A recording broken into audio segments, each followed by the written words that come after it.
الحمد لله وحده والصلاة والسلام على من لا نبي بعده أعوذ بالله من الشيطان الرجيم بسم الله الرحمن الرحيم ورتل القرآن ترتيلا প্রিয় মুসলিম ভাই বোনেরা, মহান আল্লাহ তাআলা বলেন, আর তোমরা ধীরে ধীরে থেমে থেমে সুন্দর করে কোরআনকে পাঠ করো। তাই আমি ধীরে ধীরে থেমে থেমে সুন্দর করে কোরআনকে আপনাদেরকে শিক্ষা দেওয়ার উদ্দেশ্যে আজ আমি আপনাদের মাঝে উপস্থিত হয়েছি। প্রিয় মুসলিম ভাই বোনেরা, যারা যারা আমার এই মাহাদুর তালিমুল কোরআন যে ইউটিউবের চ্যানেল, এর সাথে যারা পুরাতন আমার দিনী মুসলিম ভাই বোনেরা রয়েছেন এবং যারা যারা নতুন অ্যাক্টিভ হচ্ছেন, আপনারা অবশ্যই পার্ট 1 থেকে সমস্ত ভিডিওগুলো দেখে আসুন। তাহলেই আপনারা ধীরে ধীরে থেমে থেমে সুন্দর করে কোরআন শিখার, বুঝার, পড়ার সমস্ত তথ্য ইনশাআল্লাহ জানতে পারবেন। প্রিয় মুসলিম ভাই বোনেরা, আজ আমি যে সূরাটি নিয়ে আপনাদের মাঝে উপস্থিত হয়েছি তা হলো সূরাতুল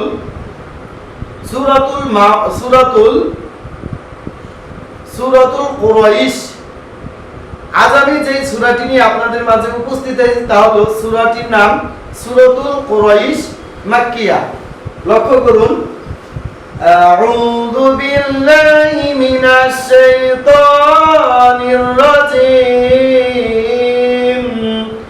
বিসমিল্লাহির রহমানির রহিম লিইলাফি قريش لإيلاف قريش إيلافهم رحلة الشتاء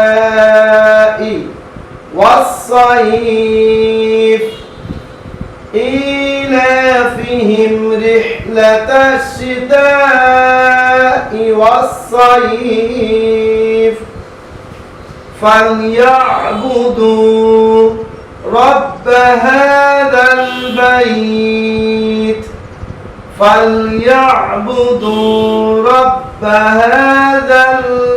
البيت الذي أطعمهم من جوع أطعمهم من جوع وآمنهم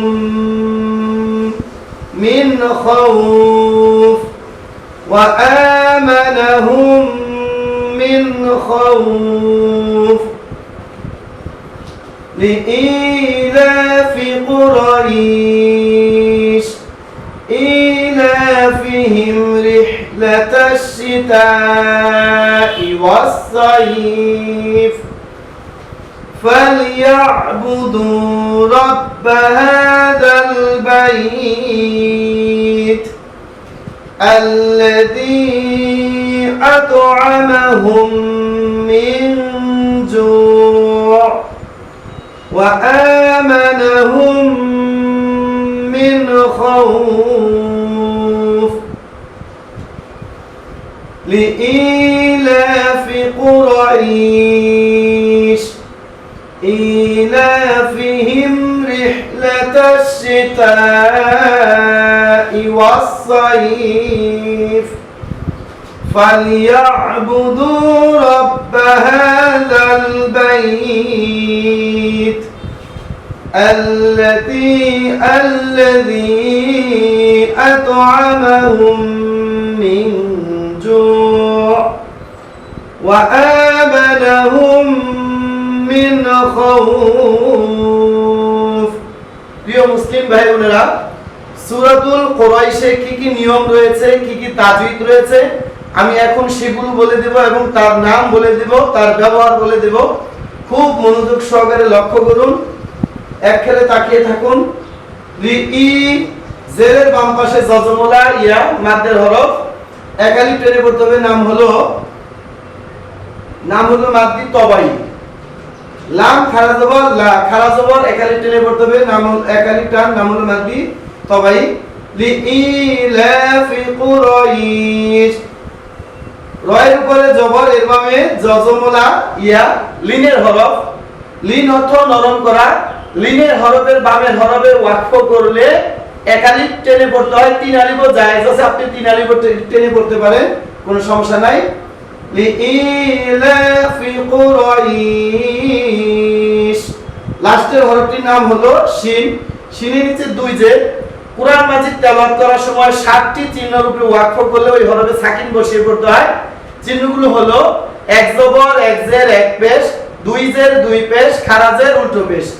তো এখানে দুই জের রয়েছে, ওয়াকফ করার কারণে উপরে সাকিন বসিয়ে এক আলিফ টেনে পড়তে হবে। লিইলাফি কুরাইশ। ইলা, হ্যাঁ, আলিফের নিচে খাড়া জের এবং লামের উপরে খাড়া জবর, এখানে এক আলিফ টেনে পড়তে হবে। এগুলো নাম হলো মাদ্দি তবাই। লিইলাফিহিম রিহলাতাশ শিতা। শিতা চার আলিফ টান, তার উপরে জবর, এর বামে খালি আলিফ মাদ্দের হরফ, এর বামে রয়েছে আসল হামজা, এখানে চার আলিফ টেনে পড়তে হবে। নাম হলো মাদ্দি মুতাসিল। ইলাফিহিম রিহলাতাশ শিতাই ওয়াস সাইফ। শীতা তা হরফটি হলো হামজের হরফ, অবশ্যই পড়ার সময় বাতাস বের করে পড়বেন। শিতাই ওয়াস সাইফ। জবরের বাম পাশে জজমলা ইয়া, লিনের হরফ, এর বামে ফা, ফাই নিচে যে রয়েছে, আমরা এখানে ওয়াকফ করব। ফায়ের উপরে সাকিন বসিয়ে এক আলিফ টেনে পড়তে হবে। লিন অর্থ নরম করা। লিনের হরফ হলো দুইটি। জবরের বাম পাশে জজমলা ওয়াও, জবরের বাম পাশে জজমলা ইয়া। এই লিনের হরফের বামের হরফ যদি আপনি ওয়াকফ করেন তাহলে এক আলিফ টেনে পড়তে হবে। তিন আলিফও জায়েজ আছে, আপনি তিন আলিফ টেনে পড়তে পারেন, সমস্যা হবে না। ইলাফিহিম রিহলাতাশ শিতাই ওয়াস সাইফ ফালইয়াবুদু।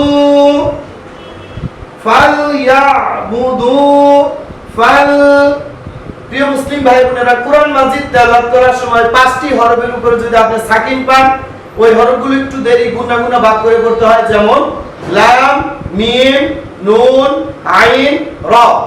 লাম, মিম, নুন, আইন, র। তো এখানে লামে সাকিন রয়েছে, আইনে সাকিন রয়েছে, এখানে একটু দেরি গুণা গুণা ভাগ করবেন। আর দালের উপরে রয়েছে পেশ, এভাবে সাকিনুল্লাহ ওয়াও, এটা হলো মাদের হরফ। পেশের বাম পাশে সাকিনুল্লাহ ওয়াও মাদের হরফ, এক আলিফ টেনে পড়তে হবে। নাম হলো মাদ্দি তবাই। রব্বা তাসদীদুল্লাহ হরফ দুইবার পড়তে হয়, দেয়ার হরকত দেরি করে পড়তে হয়। রব্বা, হ্যাঁ, হায়ের উপরে খাড়া জবর, এক আলিফ টেনে পড়তে হবে। নাম হলো মাদ্দি তবাই। হাযাল বাইত, জবরের বাম পাশে জজমলা ইয়া, লিনের হরফ, বামে তা, তাই আমরা ওয়াকফ করব। এখানে এক আলিফ টেনে পড়তে হবে, তিন আলিফ টানা জায়েজ আছে। এর নাম হলো মাদ্দি লিনাদুন। ফালইয়াবুদু রাব্ব হাযাল বাইত আল্লাযী, জেরের বাম পাশে জজমলা ইয়া, মাদ্দের হরফ, এর বামে নকল হামজা রয়েছে, এখানে তিন আলিফ টেনে পড়তে হবে। নাম হলো মাদ্দি মুনফাসিল। আতফ, তয়ের উপরে সাকিন রয়েছে, এটা হলো কলকলা। কলকলা শব্দের অর্থ হলো পাল্টা আওয়াজ বা নড়াচড়া করা বা কম্পন সৃষ্টি করা বা প্রতিধ্বনি বা রিপিট আওয়াজ। কলকলার হরফ 5টি, বা, জিম, দাল, ত, ক। 5টি থেকে 2টি হরফের কলকলা উপরে যাবে, ত, কফ, আর 3টি হরফের কলকলা নিচে যাবে, বা, জিম। কলকলা হলো 3 প্রকার: কলকলা আকওয়ি, কলকলা কওয়ি, কলকলা দয়ীফ। এটা হলো কলকলা দয়ীফ। কলকলার যে 5টি হরফ, আমরা যখন কোরআন পড়তে যাব, কোরআন পড়ার সময় যদি 5টি হরফে সাকিন পাওয়া যায়, বা, জিম, দাল, ত, কফ, তাহলে এটাকে কলকলা দয়ীফ বলে। আল্লাযী আত'আমাহুম, মিম সাকিনের বামে মিম, এটাকে ইদু গমি সাবাই গুণা বলে। নুন সাকিনের বামে জিম, এটাকে ইকফা গুণা বলে। মিম সাকিন 3 প্রকারে পড়া যায়। মিম সাকিনের বামে যদি বা পাওয়া যায়, 2 চুল পরিমাণ ফাঁকা রেখে গুণা করতে হয়, নাম হলো ইকফাই সাবাই। মিম সাকিনের বামে যদি মিম পাওয়া যায়, 2 ঠোঁট বন্ধ রেখে মিলিয়ে গুণা করে পড়তে, এটা হলো ইদু গমি সাবাই। আরেকটি হলো ইজারি সাবাই। নুন সাকিনের বামে বা এবং মিম ব্যতীত যে হরফগুলো রয়েছে 27টি হরফ, এই হরফ যেগুলো আসবে এখানে আর কোনো গুণা করা যাবে না। তাহলে এখানে যে গুণাটা, এটা হলো মিম সাকিনের বামে, এটা হলো ইদু গমি সাবাই। আর নুন সাকিনের বামে হলো জিম, এটা হলো ইকফা গুণা। ইকফা শব্দের অর্থ হলো গোপন করা বা গুণা করা। ইকফা হলো 15টি, তা তা জিম দাল জাল দা সিন শিন সাদ দ ত দ ফা কফ কাফ। তো জিমের উপরে পেশ রয়েছে এর বামে জজমুল্লাহ মাদের হরফ, এর বামে আইন। আইন আমরা ওয়াকফ করব, আইনের নিচে দুই জের সাকিন বসিয়ে ওয়াকফ করব। 3 আলিফ টেনে পড়তে হবে নাম হলো মাদ্দে আব্দুল। আল্লাযী আত'আমাহুম মিন জু'। ওয়া আলিফের উপরে খাড়া জবর, এক আলিফ টেনে পড়তে হবে নাম হলো মাদ্দে তবাই। ওয়া আমানাহুম মিম সাকিনের বামে মিম নাম হলো ইদু ওয়ামি শাফাই, দুটো বন্ধ রেখে গুণা করে পড়তে হবে। ওয়া আমানাহুম মিন নুন সাকিনের বামে খ, এটা হলো ইজার। ইজার শব্দের অর্থ হলো স্পষ্ট করে পড়া। ইজার হরফ 6টি, হামজা হা, আইনা, ওয়াইন খ। নুন সাকিন ও তানউইনের বামে 6টি হরফের কোন একটি হরফ যদি আপনারা পান স্পষ্ট করে পড়বেন। তবে এখানে যেহেতু নুনে সাকিন রয়েছে একটু দেরি গুণা গুণা ভাব করে পড়বেন। ওয়া আমানাহুম মিন খাউফ, জবরের বাম পাশে জজমুল্লাহ ওয়াও, লিনের হরফ। লিনের হরফের বামে হলো ফা, ফায় আমরা ওয়াকফ করেছি। ফায় নিচে দুই জের সাকিন বসিয়ে ওয়াকফ করে এক আলিফ টেনে পড়ব, অথবা 3 আলিফ টেনে পড়া যায়, কোনো সমস্যা হবে না। ওয়া আমানাকুম মিন খাউফ। প্রিয় মুসলিম ভাই বোনেরা, আশা করি বুঝতে পেরেছেন। আমি এখন আবার সূরাতুল কুরাইশকে আমি আবার আপনাদের জন্য রিডিং করে দিচ্ছি, লক্ষ্য করুন। এখন নিয়মগুলো মেনে দেখুন, লক্ষ্য করুন। বিসমিল্লাহির রহমানির রহিম। لإيلاف قريش إيلافهم رحلة الشتاء والصيف فليعبدوا رب هذا البيت الذي أطعمهم من جوع وآمنهم من خوف। প্রিয় মুসলিম ভাই বোনেরা, আশা করি বুঝতে পেরেছেন। আপনারা আমার এই পড়াগুলো নিজেরা দেখুন, শিখুন এবং অন্য দিনী মুসলিম ভাই বোনদেরকে শেয়ার করে দেন, যাতে আমার দিনী মুসলিম ভাই বোনেরা ঘরে বসে থেকে বিভিন্ন জায়গায় কাজে কর্মে যেন তারাও বিশুদ্ধভাবে যেন কোরআন পড়া শিখতে পারে সহজে। প্রিয় মুসলিম ভাই বোনেরা, আপনারা অবশ্যই আমার এই চ্যানেলটিকে সাবস্ক্রাইব করুন এবং অন্য দিনী মুসলিম ভাই বোনদেরকে সাবস্ক্রাইব করার জন্য উপদেশ দেন। আমি পড়িয়ে আপনারা অন্য মুসলিম ভাই বোনদের উপদেশ দিয়ে আপনারা এই নেকিটা পাবেন। প্রিয় মুসলিম ভাই বোন, আল্লাহ আপনাদেরকে সুস্থতা দিয়ে, সুসম্মান দিয়ে, নেক হায়াতে দীর্ঘজীবী দান করে দেখ, আমিন। এই বলে আজ আমি এখানেই পড়া শেষ করতেছি। আসসালামু আলাইকুম ওয়া রাহমাতুল্লাহ।